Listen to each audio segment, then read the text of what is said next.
on liberalism. Combat-Liberalism, Mao Zedong. We stand for an active ideological struggle because it is the weapon for ensuring unity within the party and the revolutionary organizations. In the interest of our fight, every communist and revolutionary should take up this weapon. But liberalism rejects this ideological struggle and stands for unprincipled peace, just giving rise to a decadent Philistine attitude and bringing about political degeneration in certain units and individuals in the party and revolutionary organizations.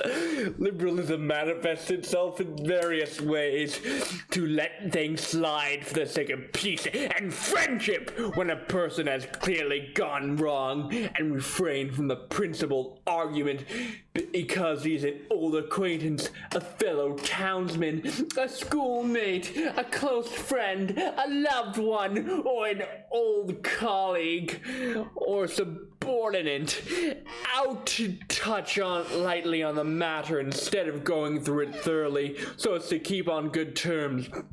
The result is both the organization and the individual are destroyed. This is a type of liberalism. To indulge in irresponsive criticism in private instead of actively putting forth one's suggestions to the organization, to say nothing to people in their faces but to gossip behind their backs, or to say nothing at a meeting but to gossip afterward, to show no regard at all for the principles of collective life, but in order to follow one's own inclination. This is the second type. Let things drift away if they do not affect one personally, to say as little as possible while knowing perfectly well that this is wrong, to be worldly wise and to play safe and and seek only to avoid blame and avoid harm. This is the third type. To not obey orders but to give pride of one's place to his opinions, to demand special consideration from the organization, to reject its discipline. This is the fourth kind. To indulge in personal attacks, pick quarrels, vent personal spite, and seek revenge instead of entering into an argument and struggling against incorrect views for the sake of unity or progress, or getting the work done properly. This is the fifth type. To hear incorrect views without rebuting them, and even to hear counter-revolutionary remarks without reporting them. But this is instead to take calmly as if nothing happened. This is the sixth type. To be among the masses and fail to conduct propaganda and agitation and to spark a revolution, and speak at meetings or conduct investigations and inquiries among them, and instead to be indifferent to them, to show no concern for their well-being, forgetting that one is a communist and then behaving as one was an ordinary non-communist. This is the seventh type. To seek someone harming the interest of the masses and yet not feel indignant, or to dissuade or stop him or reason him, but allow him to continue. This is the eighth type.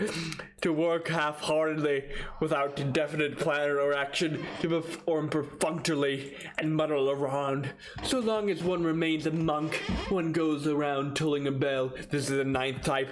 To regard oneself as having rendered great service to the revolution, to pride oneself on being a veteran, to sustain minor assignments while being quite unequal in major tasks, to be slipshod in work and slack in study. This is a 10th type.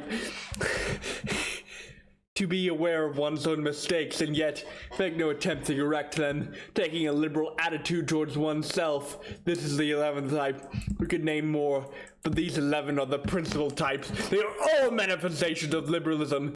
Liberalism is extremely hard in a revolutionary collective, is corrosive that eats away at unity, undermines cohesion, causes apathy, and great dissension.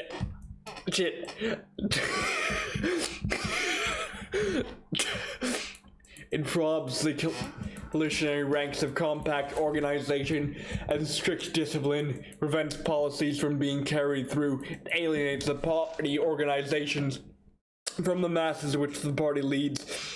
it is an extremely bad tendency.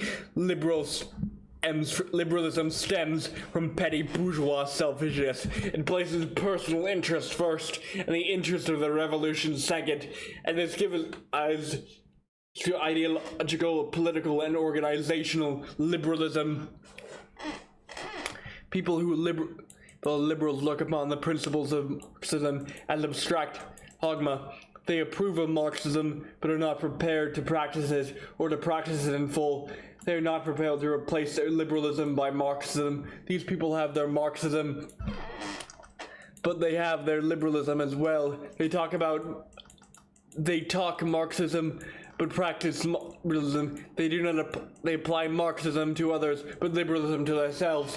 They keep both kinds of goods in stock and make use for each.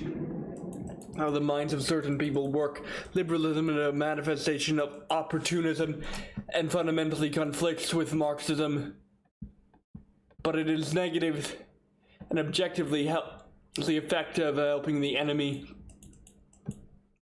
Is why the enemy reveals in its preservation in its state. Such is being its nature.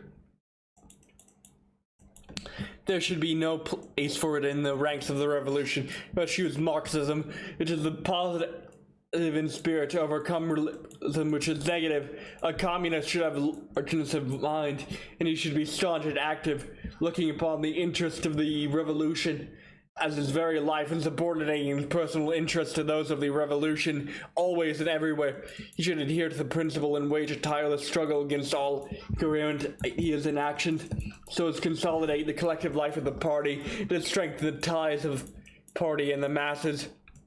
He should be more concerned about the party and the masses, and should be concerned about others than himself. Just he can only consider, it's all active and outright communists must unite to oppose liberal tendencies shown by certain people among them, set them on the right path. One of our first and foremost tasks on the ideological front.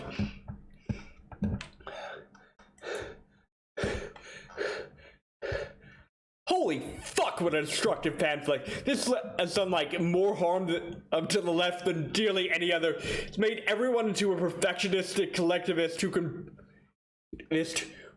is basically their own fucking petty bourgeois vanity with their own this pamphlet serves to mask petty bourgeois vanity in the with the revolutionary mask.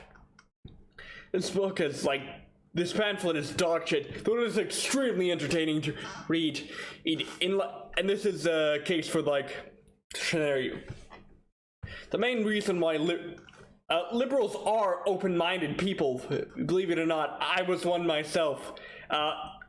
Speak to sock dems, progressive liberals, and even fucking neoliberal cretins, as well as fucking libertarians.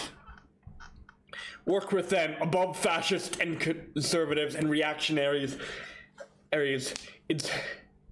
I know that the most supreme fear of any revolutionary LARP lord Twitter dipshit is becoming a liberal themselves.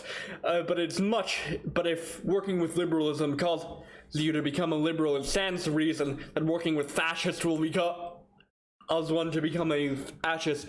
Working with reactionaries will cause one to become a reactionary. Work to left should focus its result.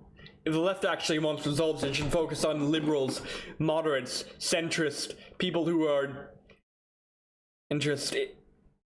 engaged in the political process, but simply do not give enough of a shit.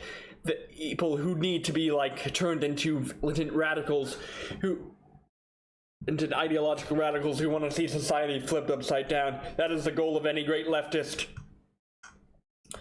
But, however, there's one important thing to mention. I think the